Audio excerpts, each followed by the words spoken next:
Hey, what's up, everybody? This is Ryan Mahoney with Goosehead Insurance.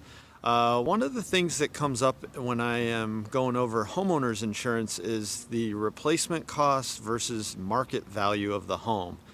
Now, when we insure a house, we are only concerned about the replacement cost, what it would take to rebuild your home if it burned down or blew away.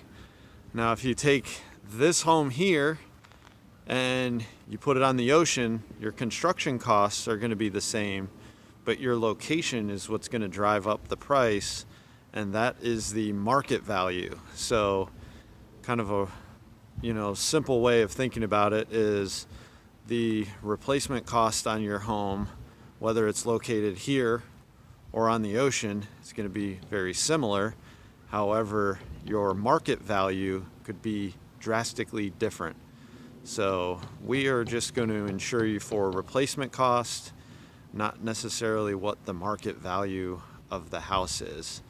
So hope this is helpful to everybody. Have a great day. Thanks.